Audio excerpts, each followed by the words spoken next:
messieurs, bonjour et bienvenue dans cette édition du journal. Voici les titres. Lancement, c'est mardi 25 janvier à Kinshasa, la capitale, des États généraux de la communication et médias. On en parle dès le début de ce journal.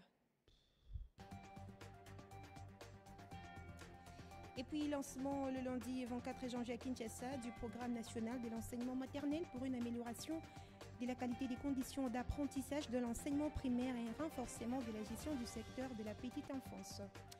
Et puis, ici, à Lubumbashi, le maire de la ville, Robert Lubaba Boulouma, est suspendu de ses fonctions par le vice-premier ministre de l'Intérieur quelques jours après la répression brutale de la marche organisée par le parti l'Alliance des forces pour le bien-être des Congolais. On en parle également dans ce journal. C'est tout pour les titres.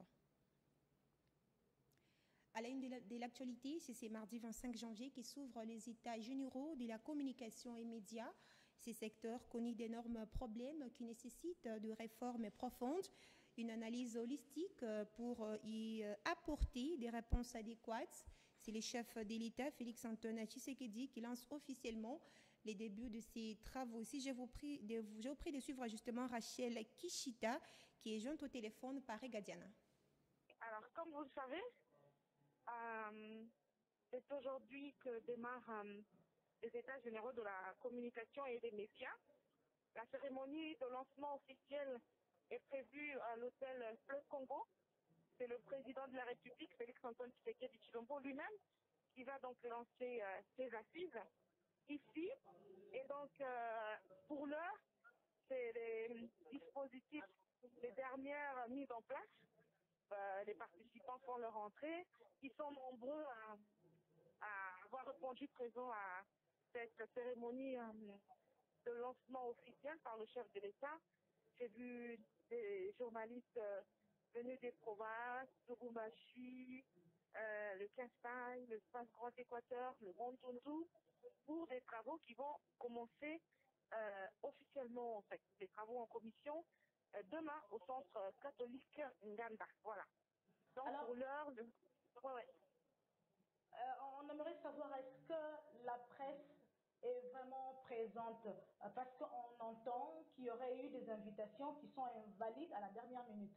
Vous confirmez l'information? Non, pas invalidées. Pour raison de Covid, étant donné que la salle n'est pas très grande, et donc le service de la présidence, pas du protocole, le service a demandé à ce que l'on réduise le nombre de participants qui vont assister dans la salle où le président de la République va lancer officiellement les travaux.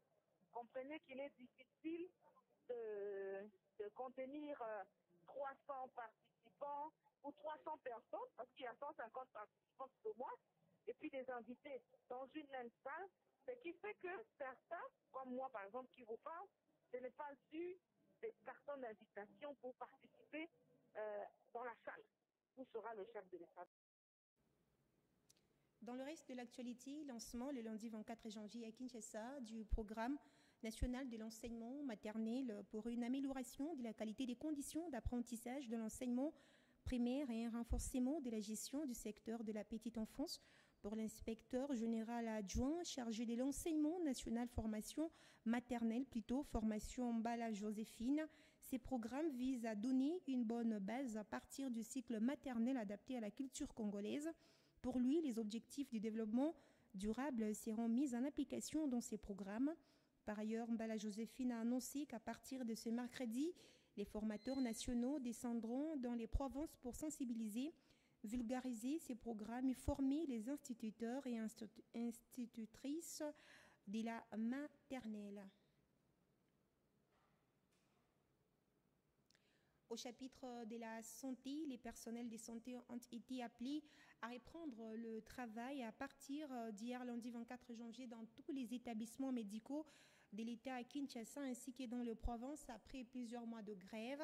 Cela fait suite à la signature du protocole d'accord entre le gouvernement et les banques syndicales de professionnels de la santé le 20 janvier dernier. Jean Bayot. À partir d'hier, lundi 24 janvier, dans tous les établissements médicaux de l'État à Kinshasa et dans les provinces, après plusieurs mois de grève. Un appel suivi dans la province de la Tchoupou, où les infirmiers ont été à leur poste hier lundi après plusieurs mois d'absence. Le porte-parole du Bon syndical de professionnels de santé qui a fait cet appel a lancé une mise en garde au gouvernement en cas de non-respect des engagements pris. Au cas où le gouvernement congolais n'arriverait pas à honorer ses engagements, les syndicalistes vont de nouveau reprendre la grève. Toutefois, nous avons placé notre confiance au gouvernement, a-t-il fait savoir à l'issue de la cérémonie officielle de la signature du protocole d'accord qui s'est déroulée à Kinshasa le 20 janvier dernier. Pendant 7 ans dans l'Est de la République, Mumbere Ushinzi Dodo, c'est le nom du militant du mouvement citoyen Lutte pour les changements, Lucha, tué par des agents de l'ordre lors d'une répression violente d'une nouvelle manifestation contre l'état de siège dans la ville de Beni, au nord Kivu. C'était hier lundi 24 janvier. La victime a reçu un coup de balle non loin du petit marché du quartier Kanzouli, justement dans la commune Moulekira. Cette information est confirmée par Fabrice Moualoua Ali, militant de la Lucha, qui est ici au micro de notre correspondant. Ils sont incapables de sécuriser les gens. Ils viennent de tuer un jeune militant de 21 ans au nom de Mumbere Ushinzi Dodo. Ce jeune n'était pas en train de manifester. Il était dans son quartier comme toute autre personne. Il a reçu une balle et il s'en est suivi la mort. Nous pensons que ces décès de plus prouvent en suffisance la défaillance de nos autorités, la défaillance de l'état de siège et prouvent que l'ennemi n'est pas seulement en brousse. C'est vraiment injuste et nous croyons que justice sera faite. Nous appelons donc à la population de Beni de pouvoir rester soudés. Nous pensons d'ailleurs que nous allons devoir, dans les heures qui suivent, leur communiquer d'autres consignes parce que nous ne pouvons pas mourir parce que nous demandons la sécurité, parce que nous demandons la paix. La personne a reçu une balle, dépêchée dans une structure la plus proche. Il n'a pas survécu à sa blessure et il est mort. Alors, y a-t-il d'autres blessés ou c'est finalement la seule victime de cette barbarie? Pour l'instant, vous remarquez que la situation est trop tendue. On ne sait pas identifier qui a été blessé, qui n'a pas été blessé. Ce qui est vrai, c'est qu'il y a plusieurs interpellations. Qui s'évaluent peut-être à plus de 30 personnes arrêtées. On va devoir continuer à répertorier tous les cas de violation des droits humains. Parlons à présent de l'actualité ici dans la province du Haut-Katanga. Robert Lubaba Boulouma, maire de la ville de Lubumbashi, est suspendu de ses fonctions par le vice-premier ministre de l'Intérieur, Sécurité et Affaires coutumières, Daniel Asselo, quelques jours après la répression brutale de la marche organisée par le parti Alliance de forces pour le bien-être des Congolais, AFBC de Nénénkoulou. D'après le télégramme envoyé au maire de Lubumbashi le lundi 24 janvier, Daniel Asselo Okito reproche à Robert Lubaba Boulouma d'avoir donné des ordres confus au sujet de la correspondance. Par ailleurs, la même source indique que le maire doit se rendre à Kinshasa dans les 48 heures pour explication et que le gouverneur Jacques Kabula doit exécuter cette mesure. Le maire Robert Lubaba affirme qu'il n'a pas encore reçu la notification du vice-premier ministre de l'Intérieur et Sécurité. À titre de rappel, le maire de la ville de Lubumbashi avait déclaré le mardi 18 janvier dernier qu'il avait annulé son autorisation justement de la marche organisée par la FBC des Nénénkoulou pour des raisons sécuritaires. Cette marche étouffée par les éléments de la police nationale congolaise avait fait une 50aine de blessés et des interpellations dans les camps des manifestants qui réclamaient la libération de pasteur Daniel Ngoyi Mulunda de la prison centrale des Kassapa. Dans un autre chapitre, le gouverneur de Provence, Jacques Kabula Katoué, s'est rendu hier lundi à la carrière justement Sassé, située à 140 km de Lubumbashi sur la route Likasi. L'autorité provinciale est allée se faire une idée des conditions de travail des milliers des creuseurs qui œuvrent dans cette carrière. Reportage. Découvert il y a de cela 2 mois, la carrière de Sassé, riche en cuivre et cobalt, est à ce jour un Eldorado pour plusieurs jeunes venus des différents coins de la province. Ce dernier jeunes, en majorité, ont accueilli avec enthousiasme le gouverneur, parti s'imprégner des conditions de travail de ces exploitants artisanaux œuvrant dans des conditions qui restent à désirer.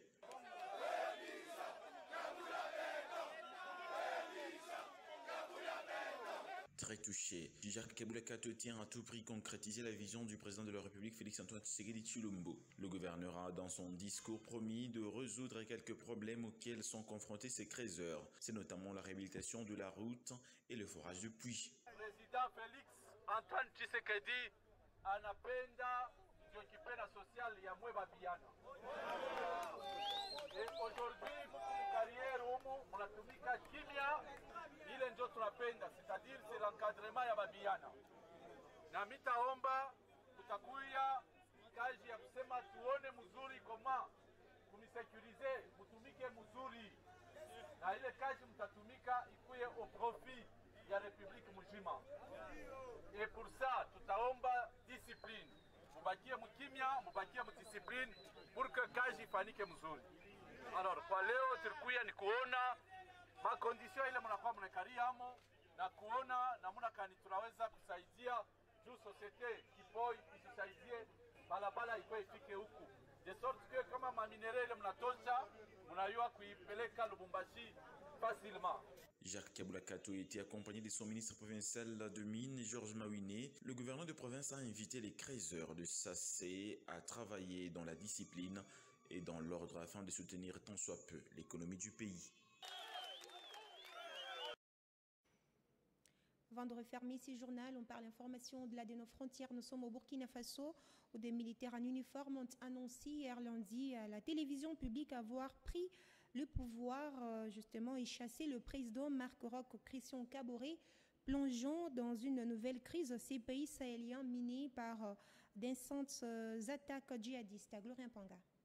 Le mouvement patriotique pour la sauvegarde et la restauration MPSR, qui regroupe toutes les composantes des forces de défense et de sécurité, a ainsi décidé de mettre fin au pouvoir de Marc Roch Christian Kaboré ce 24 janvier 2022, a annoncé le capitaine Kader Ouedraogo, entouré d'une quinzaine de militaires à la télévision. Conséquence de ce coup de force initié dimanche par des mutineries dans les casernes du pays, les frontières terrestres et aériennes seront fermées à partir de minuit. Le gouvernement et l'Assemblée nationale dissous et la Constitution suspendue.